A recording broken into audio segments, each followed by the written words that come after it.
This isn't your everyday oregano, and it's so much more than just the main ingredient in your favorite za'atar blend. This is Origanum syriacum, a plant with a story stretching back thousands of years, a history tangled up with biblical rituals, spiritual purification, and a value that once rivaled precious metals. Today, we're diving into the world of this holy herb, from its sacred past to its powerful place in your kitchen and garden. By the end of this, you won't just know how to use it, you'll understand why it's one of the most important herbs in history. Before we dive deep, join our community of curious minds. Subscribe to The Career Botanist for the hidden science of nature. Let's begin. To the naked eye, it is just nature, but look closer. It is engineering, it is economics, it is survival. Welcome to the hidden side of biology. This is modern botany. All right, before we time travel, let's clear up a big point of confusion. When you hear za'atar, are we talking about an herb or the delicious tangy spice blend you put on everything? The answer is yes. The word za'atar is the Arabic name for the herb we're talking about today, Origanum syriacum. But it's also the name of that iconic Middle Eastern spice blend where this very herb is the star player. And to make it even more interesting, this plant collects names like a traveler collects passport stamps. You might hear it called Syrian oregano, Lebanese oregano, or, most intriguingly, Bible hyssop. This linguistic journey tells you just how important this herb is. The name itself has crossed borders for millennia. Scholars believe the Arabic za'atar may be connected to the Syriac satre, and perhaps even an ancient Akkadian word, sarsar. So when we say za'atar, we're talking about a legacy. A single plant that lent its name to one of the world's most beloved spice blends. That name, Bible hyssop, isn't just a quaint nickname. It's a direct line to the herb's sacred role in the ancient world. In many English translations of the Bible, the Hebrew word izov is translated as hyssop. And while botanists have debated the identity of izov, strong evidence from ancient Jewish tradition to modern scholarship points right to Origanum syriacum. But this wasn't a culinary herb back then. Its job was far more profound: spiritual purification. 9 out of the 12 times hyssop appears in the Bible, it's used for ceremonial cleansing. The most vivid example is in the Book of Numbers, during the ritual of the red heifer. A bundle of hyssop was used to sprinkle purifying water on people who had become ritually unclean. In the book of Exodus, it was a hyssop branch the Israelites used to mark their doorposts with the blood of the Passover lamb. It was also essential in purification rites for lepers and even for cleansing homes.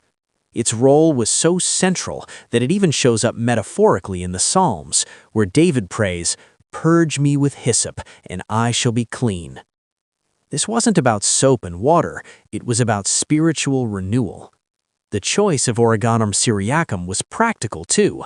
The plant's hairy, gray-green leaves are great at absorbing liquid, making it the perfect tool for sprinkling and anointing. This humble plant was a bridge between the physical and spiritual worlds.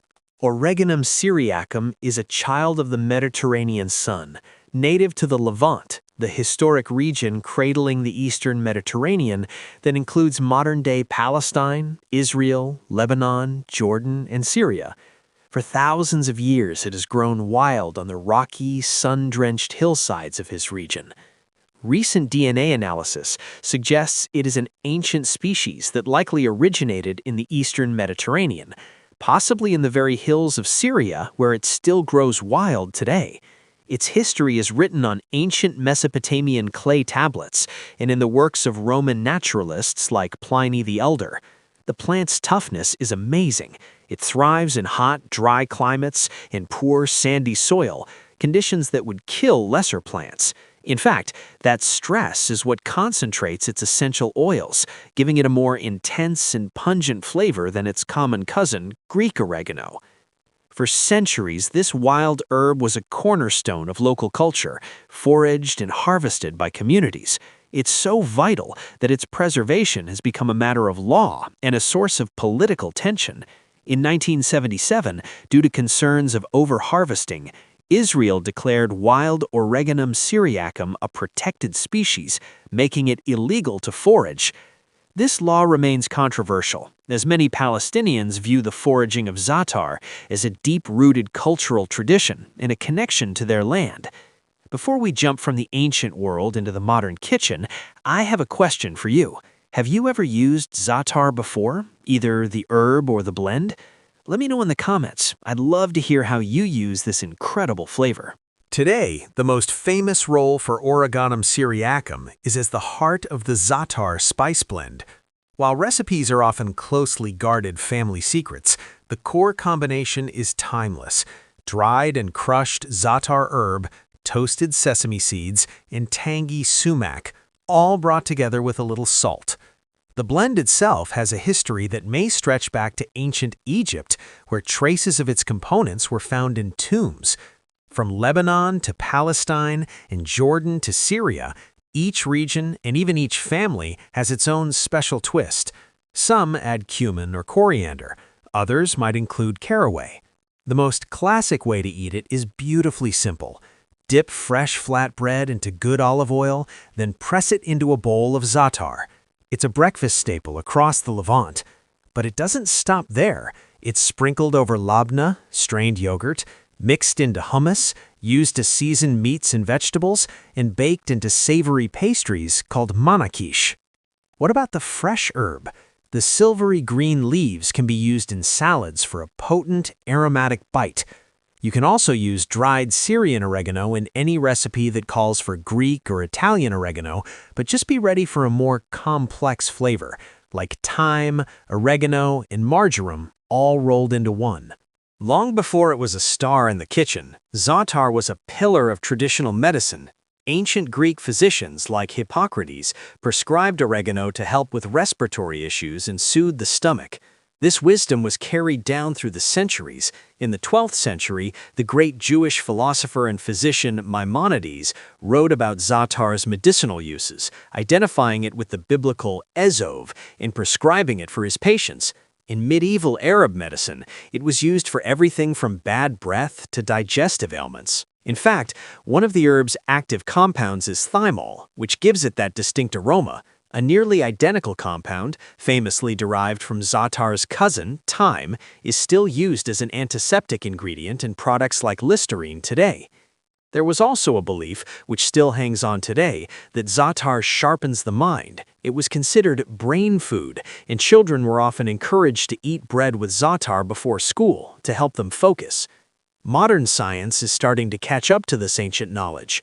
The essential oils in Origanum syriacum, especially carvacrol and thymol, are known to have powerful antimicrobial, antioxidant, and anti-inflammatory properties.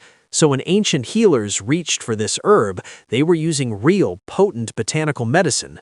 The best part is, you don't have to go foraging on a Mediterranean hillside to enjoy Origanum syriacum.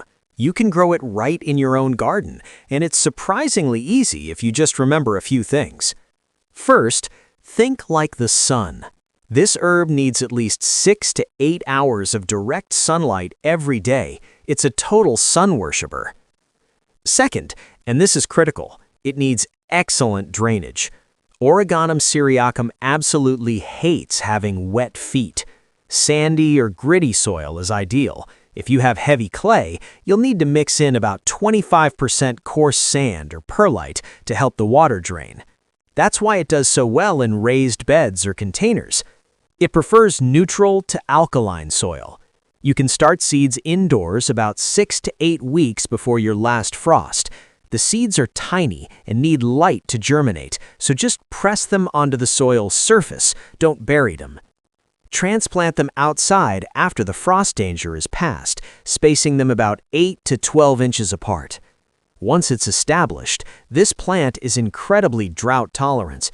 If it's in a container, you'll need to water during dry spells, but always let the soil dry out completely between waterings. Unlike its cousin Greek oregano, which loves to spread out, Syrian oregano has a much more polite, upright growth habit, sometimes reaching up to 4 feet tall when it blooms. To encourage a bushier plant, give it a good trim early and harvest the leaves often. And when it comes to feeding, less is more. This herb actually has better flavor when it's grown in less fertile soil. A little compost once a year is plenty. Let it flower, and you'll be rewarded with beautiful white blossoms that pollinators go crazy for. From a sacred tool for biblical rituals to a cherished spice on the family table and a tough-as-nails plant in the modern garden, Origanum syriacum is so much more than just an herb. It's a living piece of history, a plant that tells a story of faith, food, and culture that spans thousands of years. It has cleansed the impure, flavored the meals of generations, and healed the sick. It's a symbol of home and heritage for millions. So the next time you taste that incredible aromatic flavor of za'atar, remember the holy herb at its heart, a plant with a secret, a legacy, and a powerful place in our world. If you enjoyed uncovering the secrets of this incredible herb and want to explore the history and uses of more amazing plants, make sure you subscribe and hit that notification bell so you don't miss our next adventure. Thanks for watching.